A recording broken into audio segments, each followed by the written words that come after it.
Hello and welcome to Around the Verse, our weekly look at the development of Star Citizen. I'm Sandy Gardner and joining me today is Forrest Steffen. Welcome back to the show. Hey, it's great to be here, Sandy. There's so much happening at Star Citizen. It's good to be here sharing it all with the community.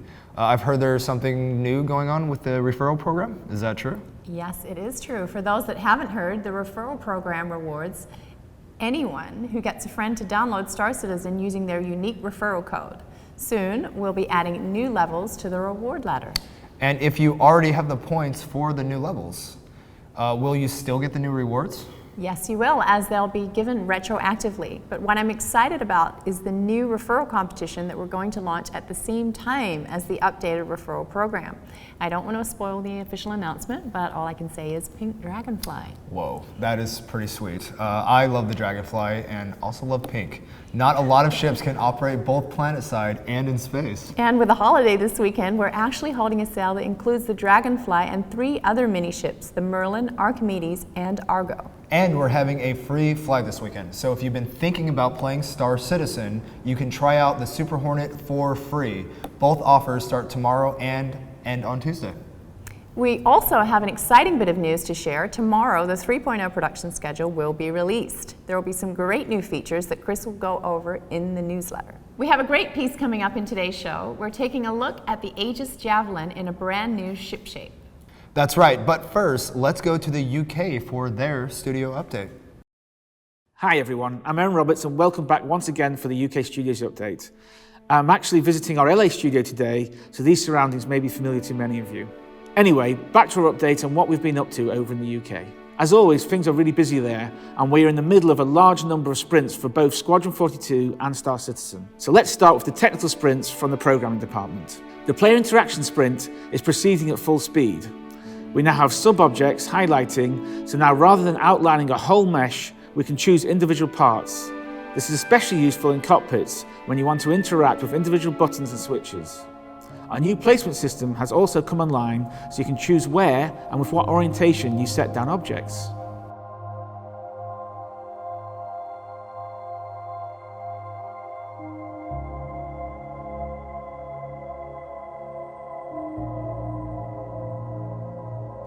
If the position you want to place an object is out of range, we now automatically go into a throw state. Finally, we've been spending time making sure the new interaction system works seamlessly with the multifunction displays. The player status system has also been worked on. We're adding different active states such as jumping or vaulting and mantling so the player finds it harder or even impossible depending on how fatigued they are.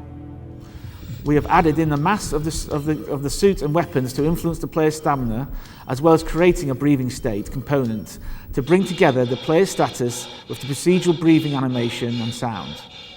We are now starting work on new gameplay elements like suit punctures, oxygen recharging, and depressurization.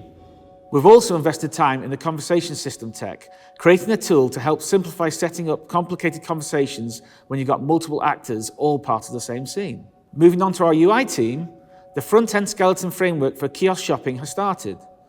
This includes properly setting up all our UI components such as lists, grids, buttons, text fields, and other various assets. Once this is done, the engineers will bring it to life by hooking these components up to the game data and getting it presented diegetically in the game world. We're also working in conjunction with the player interaction system to unify the way the players will interact with in-game UI screens across the board in order to achieve consistency in our user experience.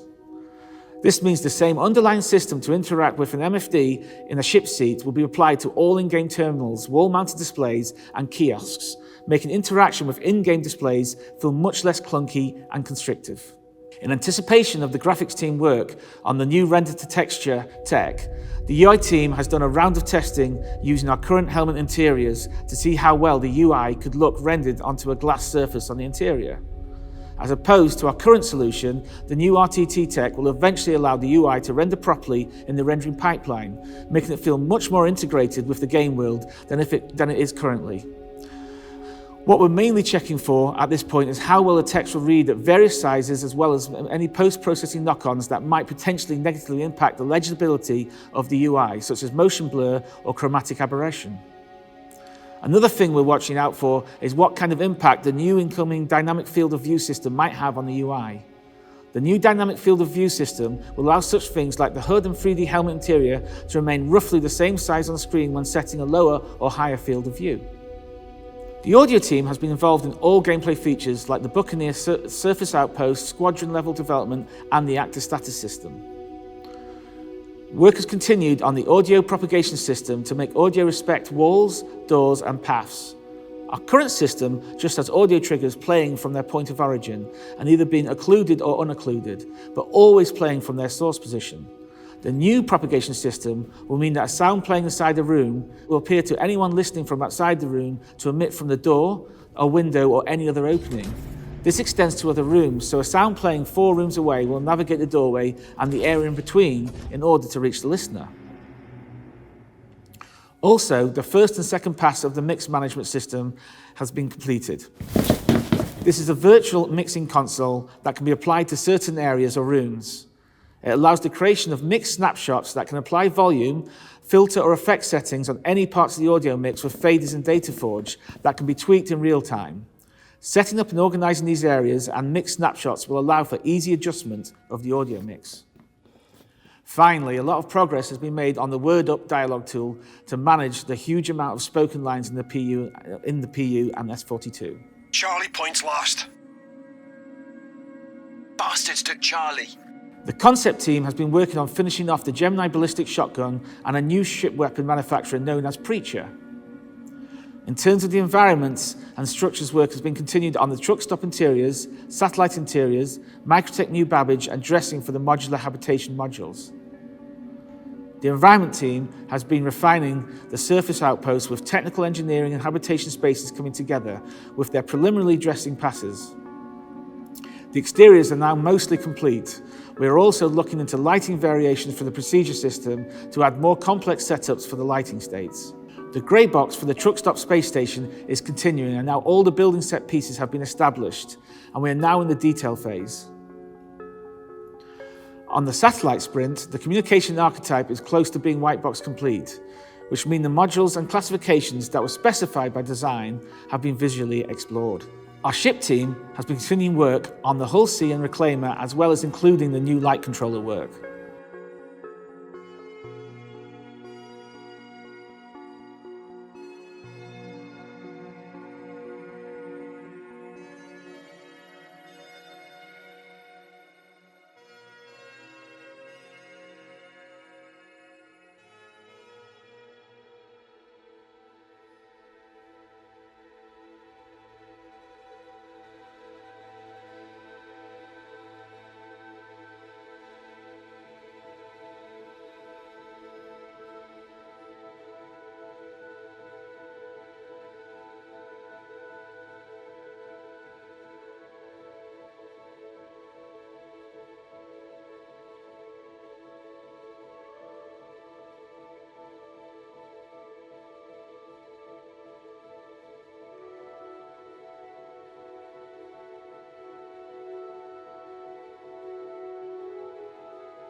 We have a big update from the VFX team this week. On the ship VFX side, the Drake Buccaneer is now in 2.6.3 and is flight ready. Also, more work has gone into the RSI Conakila during this flight ready pass. The MISC Prospector has had the thrusters first pass and damage R&D block out.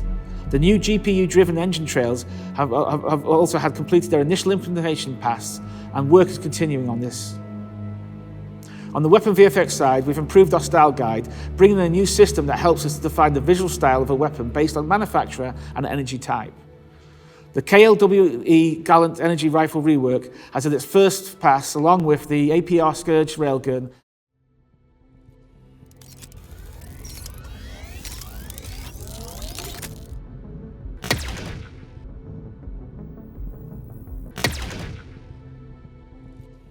And KSAR Devastator plasma shotgun.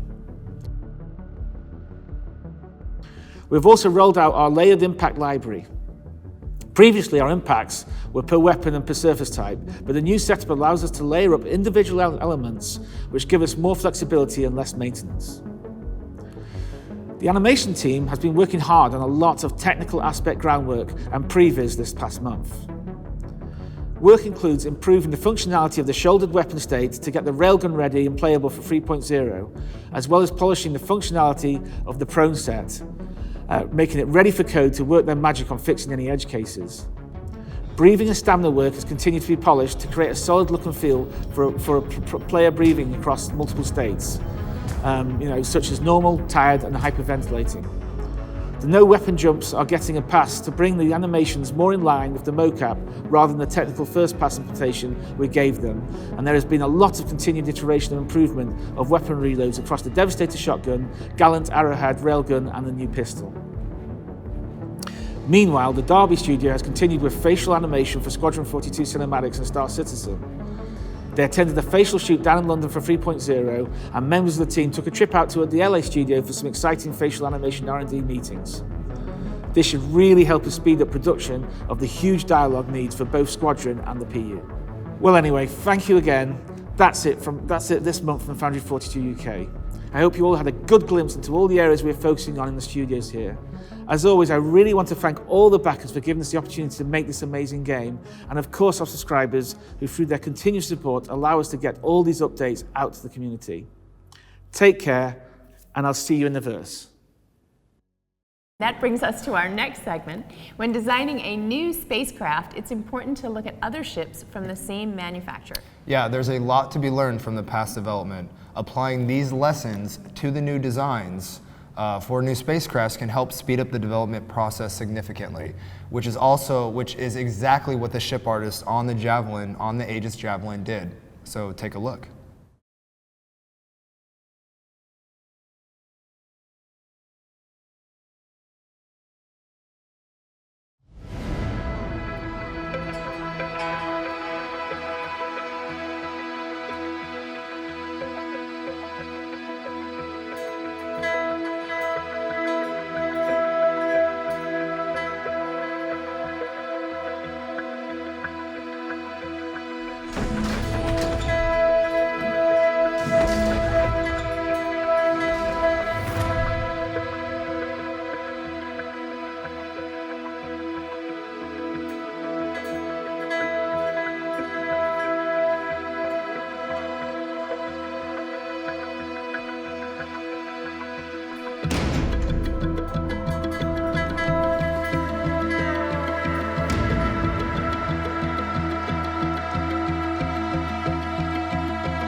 The Javelin was really kind of a byproduct of we needed another capital ship supplied to the UEE in the game.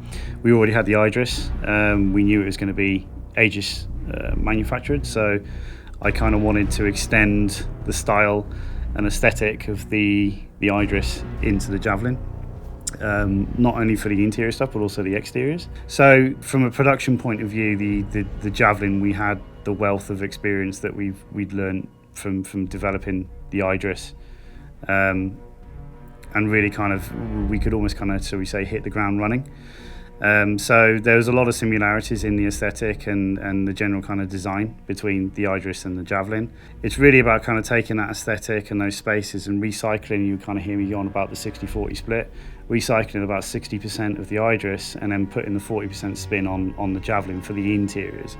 The exterior production-wise is really a case of take what works on the Idris, the shaders and the textures and whatnot. The model is always going to be unique. There's kind of nothing you can do about that. But if I put the Idris next to the Javelin, like I say, the key result that I'm after is that they both look like they're from the same fleet. They're both from the same manufacturer. And really the production cycle of the Idris is pretty much the production cycle of the Javelin. They both go kind of hand in hand. When we started the Javelin, it was the first thing you have to do is the floor plan. We have to go through all the stuff that we need. So you got the gravity drive, the reactors, mess hall, barracks. So you have to kind of think about these things from the ground up when you're planning the interior layout of the ship.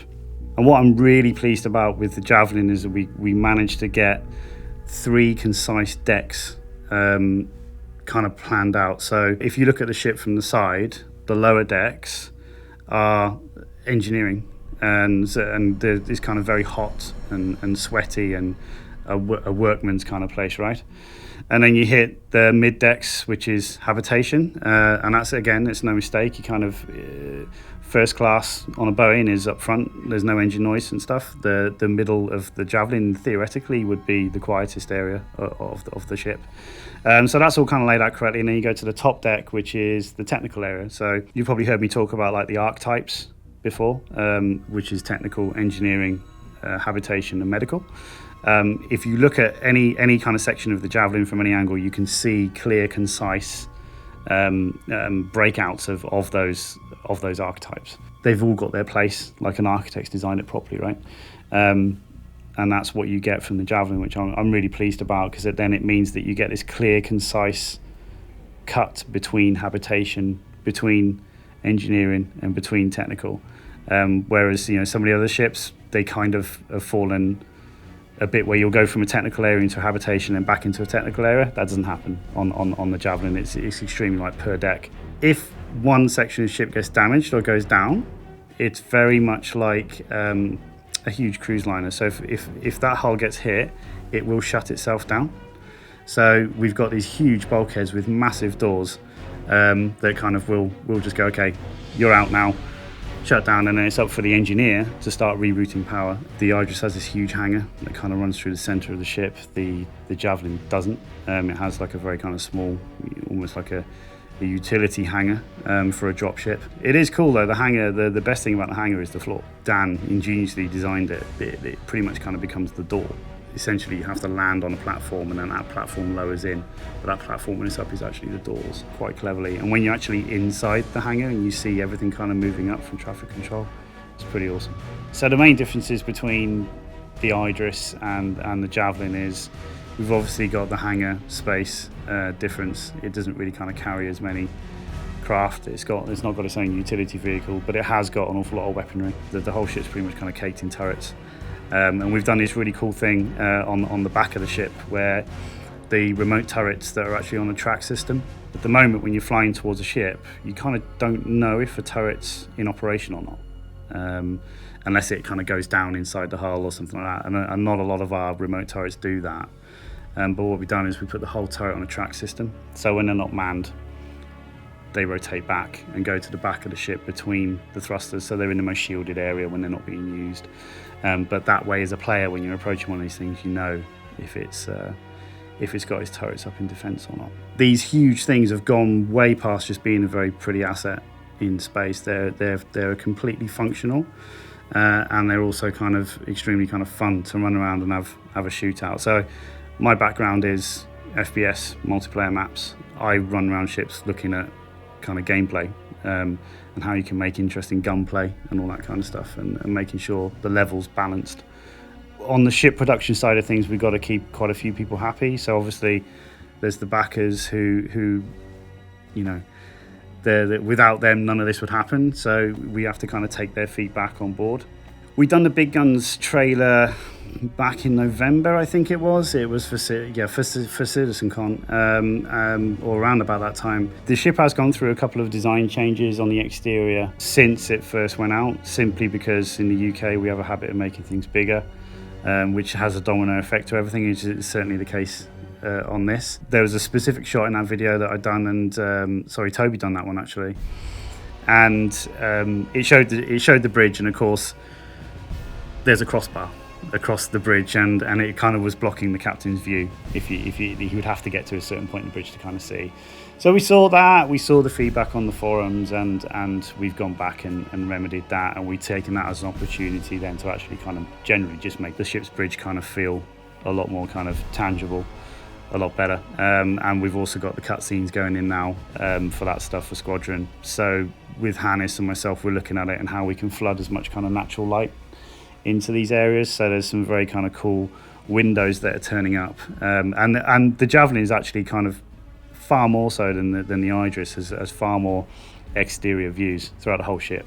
I've actually put quite a significant amount of man hours into it, not myself, but focus has shifted onto it, because we're at the point now where I pretty much kind of want to support design for the Squadron 42 side of things. And for us to be able to do that, the ship needs to be at a certain kind of point, okay? Because the Javelin plays an integral role for a part of Squadron, which I can't talk about, but yeah, it's pretty cool. We have to work with the writers on a daily basis. It's never as black and white as the writers will, kind of write something, we make it. It's very much a kind of a 50-50 thing. There's a lot of backwards and forwards.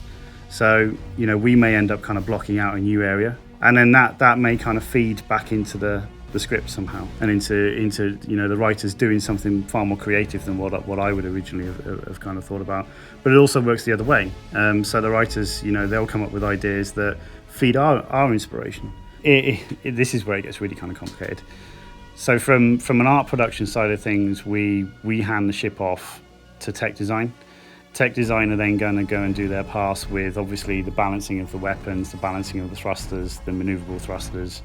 But then also with this, as I mentioned, it plays an integral role in Squadron. So the design team on Squadron are also kind of expecting a certain version of it, which we need to produce as well off the back of the PU version that's put together. It's just this kind of thing about kind of making a game or making an IP or anything along that lines in this industry is just it's a very human thing that takes a lot of people from a lot of different disciplines to kind of get on and work together, and that's just a real kind of small part of that. It's challenging, but it's massively rewarding as well. It's great that the ship artists were able to take what they learned from the Idris and apply it to the Javelin. Very cool, and while still giving the Javelin its own identity. And that's all for this episode of ATV. Join us tomorrow at noon Pacific for Star Citizen Happy Hour. Jared Huckabee and special guests Eric Kyron Davis, Vincent Sinatra, and community broadcaster DJ Knight will live play Star Citizen and answer all of your questions with a focus on track IR and 4K extra wide screens. And you can catch all of that on Twitch. But before we sign off, I want to thank all of the backers out there for supporting Star Citizen's development. Your contributions allow us to build the best damn space sim ever. That's right, and we're also very grateful to all of our subscribers who make this show possible every week. And just a reminder, tomorrow subscribers will get 2 cool pieces of flair as part of their rewards. Also, the team is working on the hard copy of Jump Point Volume 3, which includes every issue released in the 3rd year of Jump Point. Very cool, and if you're interested in learning more about our subscriber program, check out the link in the description for more info. Anyone who is an active subscriber before April 17th will also receive an additional piece of flair, a Big Benny's vending machine. So join before Monday to get that special reward. Thanks for watching, and we will see you Around the verse.